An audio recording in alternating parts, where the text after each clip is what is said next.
I'm Trudy. Welcome to TMB Living, Coffee, and Conversations, where real estate, design, and everyday life come together, helping you love where you live. Artlist.io.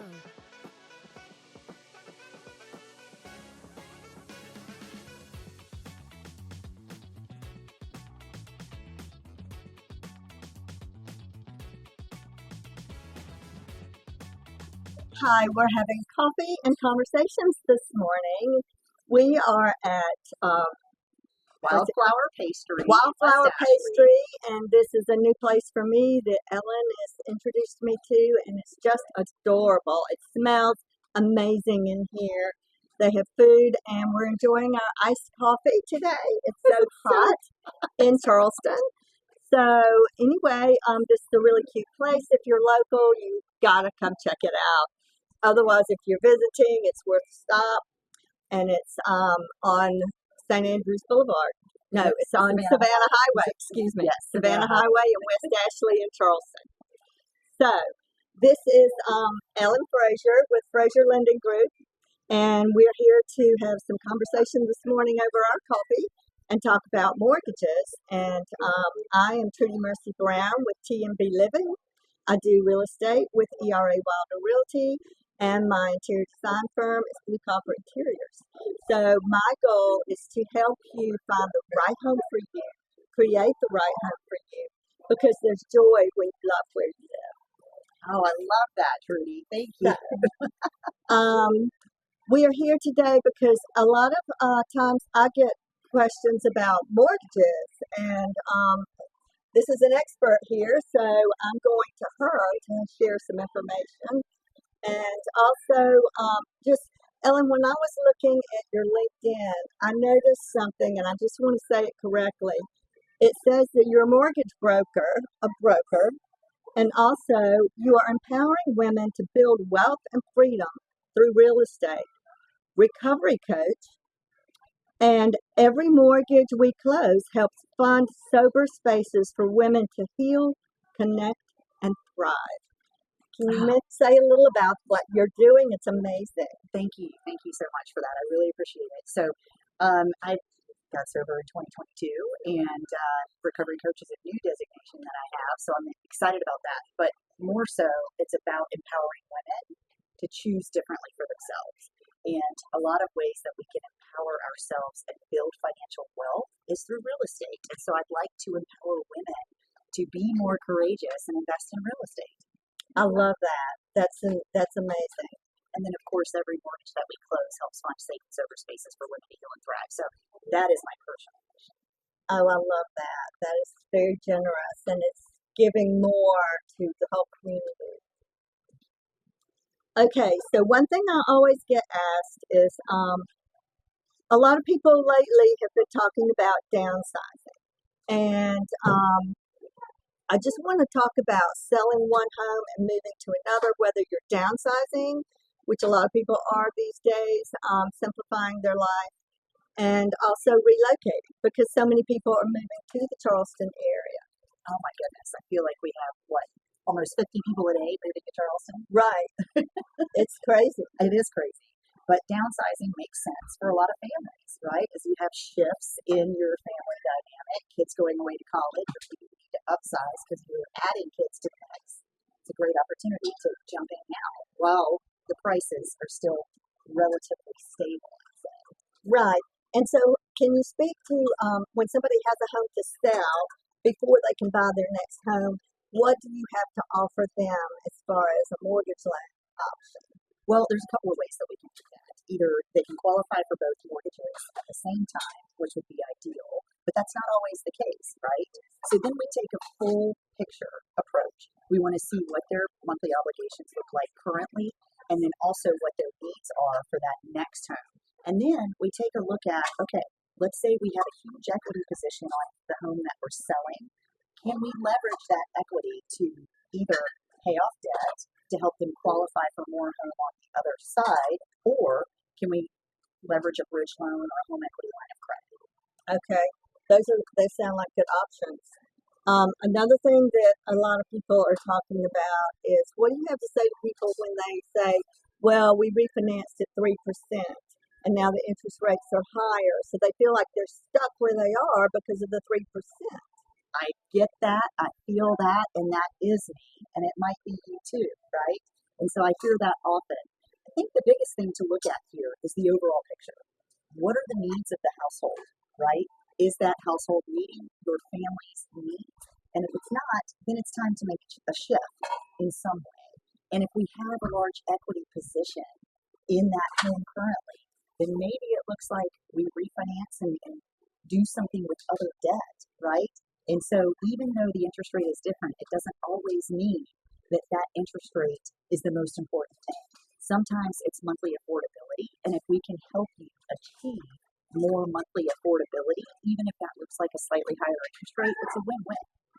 Well, that's a good point. And also, if they have a lot of equity in their home, they can use that in other ways.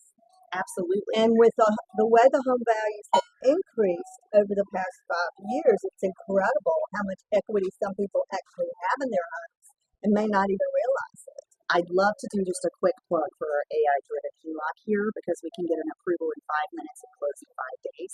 But this is where we really can be strategic about leveraging the assets that we have. In this case, it would be home equity. And then how can we use that home equity to put ourselves in a better financial position? Maybe that looks like investing in additional real estate so you can grow wealth. Maybe that looks like debt consolidation. Maybe that looks like putting kids through college, or maybe that looks like downsizing and taking equity to buy a smaller home. Or that might even look like using your equity for home improvement if you're staying where you are. Absolutely. We just did that ourselves. So that's talking about using equity strategically, right? So another thing that there is to think about is what is the cost of waiting? Because home prices are not going down, especially in the Charleston area, the Tri-County area, all around Charleston. Home values are still going up. They might not be going up at the same rate that they were, but they are still going up. We're not seeing home prices come back down.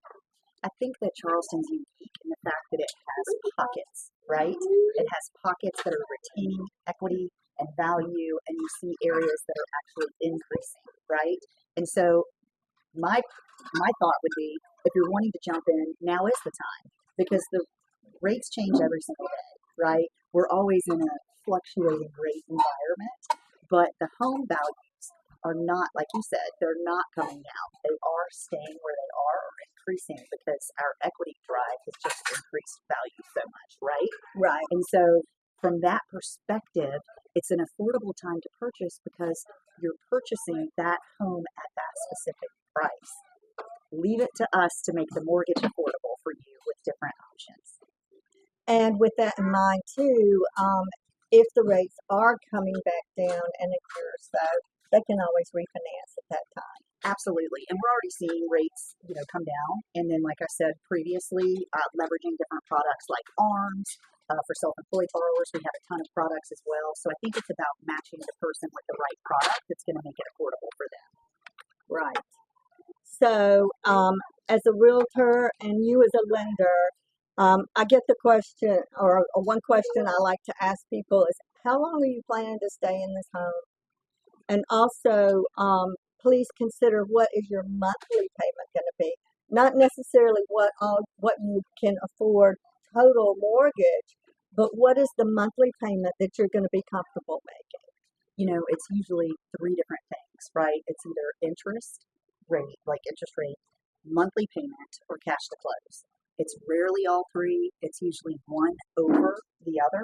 And so what I do is I want to find out what's most important to you. Do we have a limited budget for cash to close? Do we need to work within those parameters? Do you have a limitation on your comfortability for your monthly payment? We need to work within those parameters. So really the question here is, are we asking the right questions, and are we meeting the needs of the client? And so first and foremost, I ask those 3 questions. What's most important to you?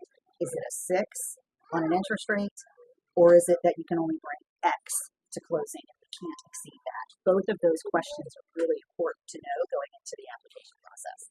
Right. Just like all the important questions for the type of home you want to purchase, whether it's the square footage or whether it's the location A lot of times there'll be a home in a location that is not ideally everything you want in the home, but that can change. We can fix those things. One thing we can't change is the location. But if there's a home that has good bones and a location that serves you well, then there are a lot of aesthetic things and physical things we can change about the house. Same thing with mortgage. You have a lot of options either way. So, one other question is, how early should someone talk to a lender if they're thinking about making a purchase? Today. I think that's a great starting point, right? We want to know what your comfort zone is. And we also need to see what you're approved for, right? Like, we don't want to show them a house that maybe is outside of their budget. So having that vulnerable conversation first and upfront, it creates the boundary, right? This is where we are. This is what we have to work with. And then I can say, Trudy, this person is comfortable with this monthly payment. They're comfortable in this location. They're comfortable with XYZ, right? And so then you're able to be armed and dangerous and be able to move forward in confidence because we've already taken a lot of that legwork out of the way. And that's so important because you don't want to go out looking for your dream home and not really knowing what you can afford or what you're comfortable paying. And you find that one house and then you find out, I don't qualify for that house, and nothing else seems to match up to that. And so you want to be realistic when you first start looking for a home. The other thing to consider is it is still a seller's market. Even though there is more inventory out there, it's still a seller's market. And so sellers want to know that you qualify for purchasing that home before they're going to put it under contract, and they're going to ask you for that pre-approval letter. So I just want to piggyback on that for a second. If we're all about empowering people and making this purchase, then we want to empower them in that first conversation too, right? Empowering them is asking the difficult questions, doing the deep dive, finding out the information that we need to know so that we can empower them in the confidence of making the next step within the purchase. Okay, so a lot of times people ask, is this the right time to buy? Do you get asked that as well? What, is this the right time to buy? Usually when they come to me, they're already pretty much in the market. So my answer to that is if it's the right time for you. And in order to make that decision, if it's the right time for you, one of the first steps is talking with the lender. And once you get that information together and you decide if it's your personal right time, then we all work together as a team. It takes teamwork. The buyer, the realtor, and the lender all work together. There are a lot of steps, a lot of pieces to the puzzle, and if you haven't bought a home in a while, things may have changed since your last purchase, or if you've never bought a home, or if you're relocating, real estate laws vary from state to state. So keep all that in mind. And again, I'm Trudy Mercy Brown. This is Ellen Frazier, and we would love to help you love where you live. Thank you so much for having me, Trudy. I really appreciate the opportunity. Ellen Frazier, Frazier. Thank you, Ellen. Thank you for being here, and thank you for your time and all your expertise. And cheers. Cheers. Thank you for introducing me to Wildflower Pastry in West Ashley.